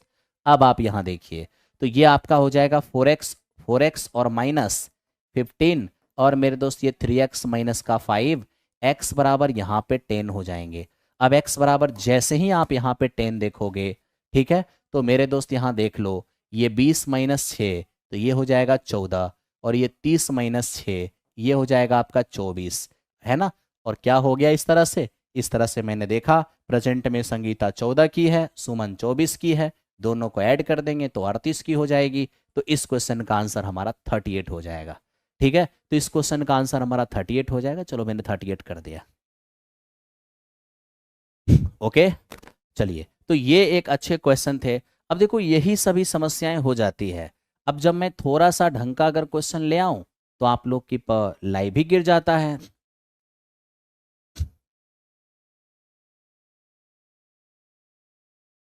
अब इसको देखो मेरे दोस्त, ये क्या है, जमीन पर एक बिंदु पर एक मीनार के शीर्ष का उन्नयन कोण थीटा इस प्रकार है कि कॉस थीटा बराबर 12/13।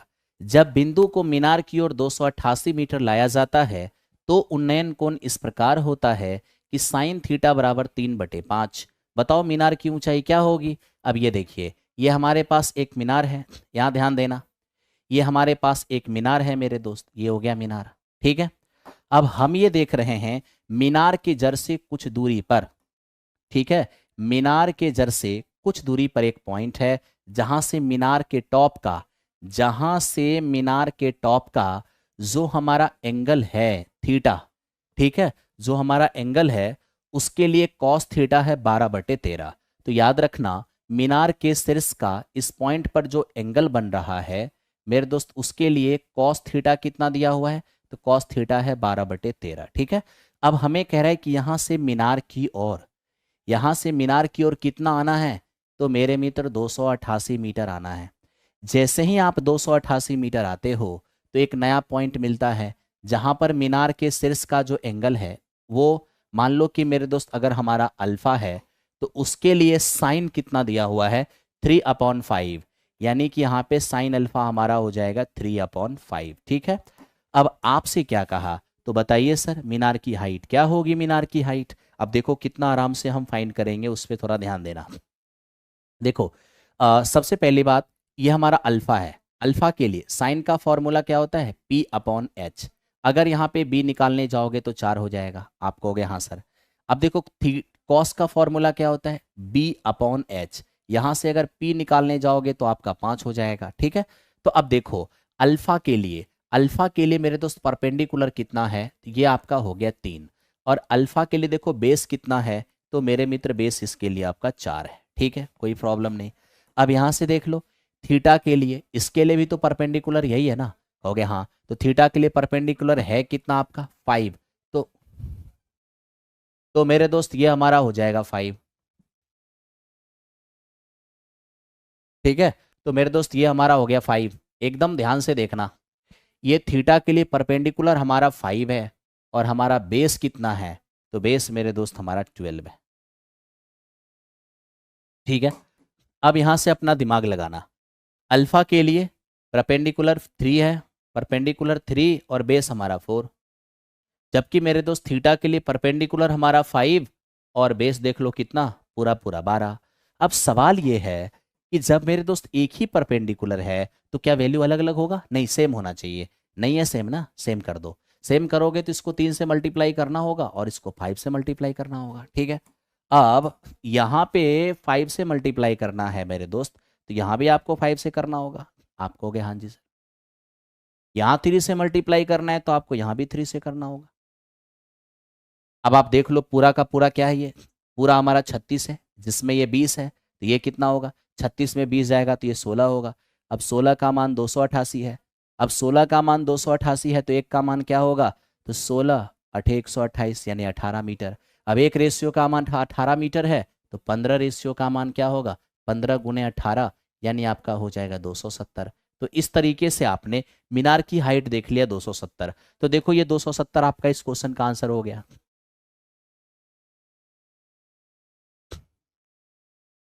ठीक है, कोई बात नहीं मेरे दोस्त, आप काम कीजिए ना, मुझे कोई फर्क नहीं पड़ता।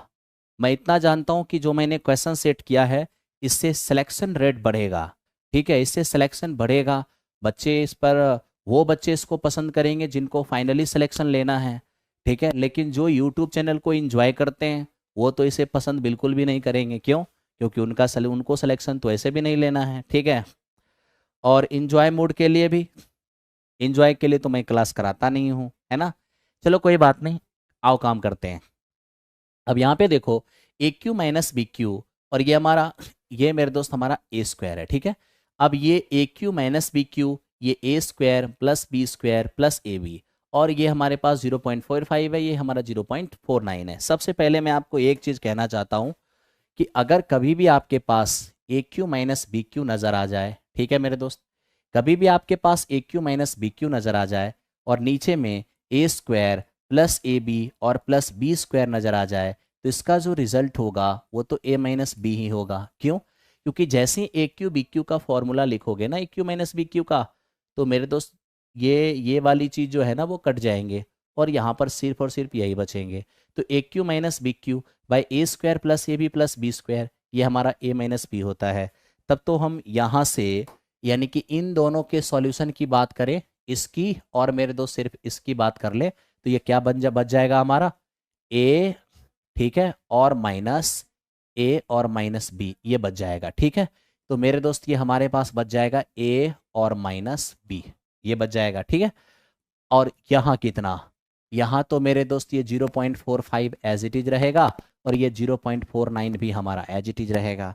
अब यहाँ से हम देख लें तो 0. ये हमारा 98 होगा। ठीक है, अब यहाँ पर इससे मेरे दोस्त इसको कैंसिल आउट करोगे, 2 बार में कटेगा। अब 2 से इसमें जैसे ही गुना करोगे ये 0. तुझे 9 दिखेगा। तो ऑप्शन नंबर डी इस क्वेश्चन का आंसर हो गया।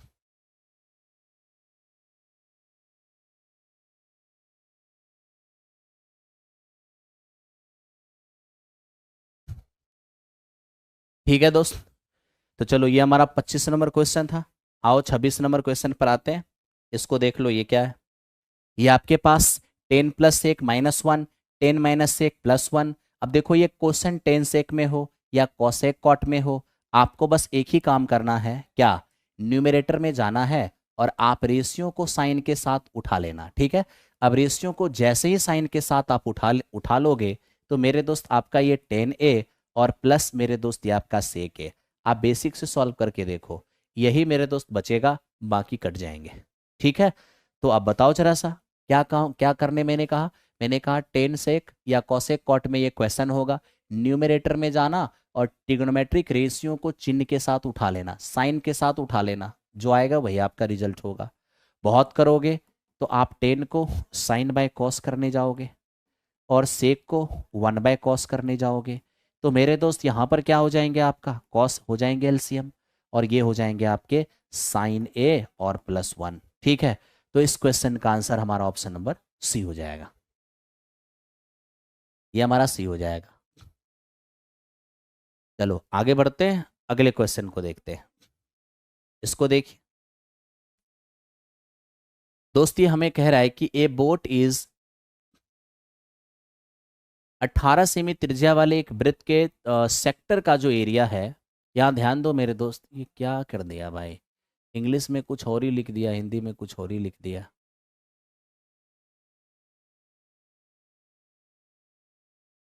मेरे दोस्त यहाँ पे इंग्लिश में कुछ और लिख दिया, हिंदी में कुछ और लिख दिया, रुक जाओ देख लो, ध्यान दो। एक्चुअल में यहाँ पे क्वेश्चन था क्या, एक्चुअल में यहाँ पे क्वेश्चन था क्या मेरे दोस्त, 18 सेमी त्रिज्या वाले एक वृत्त के वृत्तखंड का एरिया 54 पाई है, ठीक है। तो क्वेश्चन था यहाँ पर, तो इसके चाप की लंबाई बताइए। ध्यान दो मेरे दोस्त, आओ इस पर काम करें। तो ये हमसे चाप की लंबाई की बात किया है, चाप की लंबाई क्या होगी, ठीक है। अब देखो मतलब क्या है यहाँ पर चाप की लंबाई, ये देखो ये हमारे पास एक सर्कल है, ठीक है। अगर आप सेक्टर की बात करोगे तो ये आपका जो रेडियस है, और ये क्या है, रेडियस, और ये है आपका आर्क, ठीक है। रेडियस और ये है आपका आर्क, ठीक है। तो अब देखिए यहाँ पर रेडियस कितना है आपका, 18 है, ओके। और मेरे दोस्त यहाँ पे हम ये भी देख रहे हैं कि हमारे पास एरिया भी दिया है, और चाप की लंबाई यही तो हमारा है आर्क, इसी का तो लेंथ चाहिए। आप जानते हो थीटा बटे 360 और इंटू पाई आर स्क्वायर, ये भी हमारा क्या है, सेक्टर का एरिया ही है, ये भी हमारा सेक्टर का एरिया है, ठीक है। और जहाँ तक बात रही 1/2 एल इंटू आर की, तो ये भी हमारा सेक्टर का ही एरिया है, तो इसी का यूज़ कर लो, एल आपका आर्क हो जाएगा। तो 1/2 एल इंटू आर कितना है आपका 18, और ये है आपके 54 पाई। यहाँ से काटेंगे 9, 9 6 54, यानी एल का मान आपका 6 पाई हो जाएगा। तो 6 पाई इस क्वेश्चन का आंसर है, ठीक है। एक्चुअल में ये वृत्तखंड इंग्लिश में लिखा हुआ था सेक्टर, ठीक है मेरे दोस्त, इंग्लिश में यहाँ पर सेक्टर लिखा हुआ था। चलो, तो ये हमारा 27 नंबर क्वेश्चन हो गया। आओ 28 नंबर क्वेश्चन की ओर चले। अब 28 नंबर क्वेश्चन पे देखोगे, एक पासे को 2 बार उछाला जाता है, कह रहे एक पासे को 2 बार फेंका जाता है, आने वाली संख्याओं का योग 10 हो, ठीक है, और एक संख्या कम से कम 5 हो, इसकी प्रोबेबिलिटी क्या होगा। अब देखो जब हम, मेरे दोस्त ध्यान देना, सम सम ऑफ डिजिट क्या चाहिए, सम ऑफ डिजिट हमें 10 चाहिए। अगर सम ऑफ डिजिट हमें 10 चाहिए, थोड़ा सा ध्यान देना, तो जो दो डाइस को जब हम उछालेंगे तो सम ऑफ डिजिट 10 कब आएगा, जब एक पर 4 दूसरे पर 6 आएगा, या एक पर 6 दूसरे पर 4 आएगा, या मेरे मित्र दोनों पे क्या आ जाएंगे आपका 5 5 आ जाएगा, ठीक है, तभी वो सम ऑफ डिजिट 10 होगा। तो सम ऑफ डिजिट मेरे दोस्त हमारा 10 होगा। ऐसे कितने इवेंट है, 3 इवेंट है, लेकिन मुझे इस 3 इवेंट में भी उस इवेंट की प्रोबेबिलिटी चाहिए जिसमें 5 कम से कम एक बार आए, यानी सम ऑफ डिजिट 10 भी हो, लेकिन सम ऑफ डिजिट 10 होगा ना, उसमें कम से कम एक डिजिट 5 होना चाहिए। अब कम से कम एक डिजिट का मतलब है कि दोनों डिजिट 5 भी चल सकता है। तो बताओ जरा सा, दोनों डिजिट 5 चलेगा ऐसा कितने इवेंट हैं, केवल और केवल एक इवेंट है, ठीक है। तो बताइए प्रोबेबिलिटी क्या होगा आपका, ठीक है। तो हम सीधे सीधे कहेंगे मुझे सम ऑफ डिजिट 10 चाहिए, लेकिन उसमें कम से कम एक डिजिट 5 चाहिए। तो अंकों का योग 10 हो और एक अंक कम से कम 5 हो, ऐसा केवल और केवल एक ही इवेंट है, कितना में, 3 में। यानी इस क्वेश्चन का आंसर हमारा 1/3 होगा। आप में से जिसने भी 1/3 लाया होगा उसका बिल्कुल सही रहा होगा, ठीक है।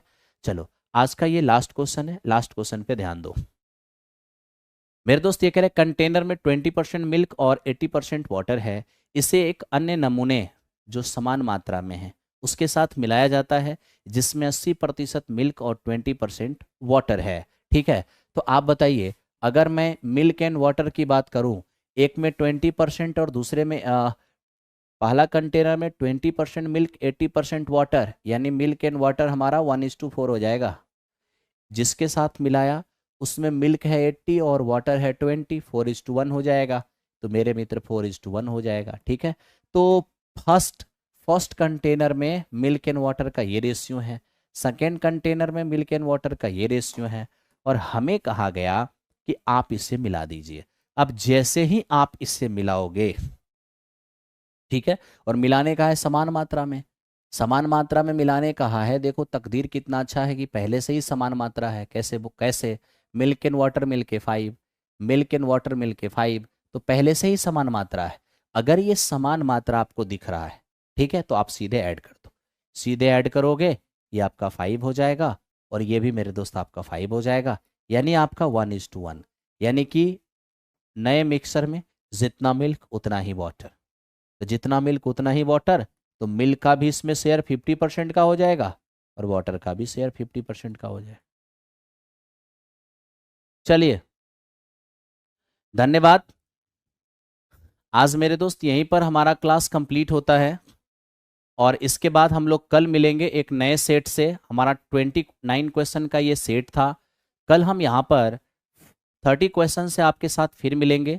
आप लोग तैयार रहना। आप अपने पूरे दोस्तों के साथ, अपने अपने दोस्त, अपने अपने मित्र में ये जरूर इस टेस्ट के बारे में बताना। इसका एप्लीकेशन, ये जो टेस्ट है, ये प्लेटफॉर्म बाय नवीन कुमार सिंह टेलीग्राम पर इसका आपको पीडीएफ मिलेगा। और अभी क्लास के बाद जब इसका बोर्ड पीडीएफ, तो बोर्ड पीडीएफ भी हम वहीं पर अपलोड कर देंगे। ठीक है, धन्यवाद, थैंक यू वेरी मच।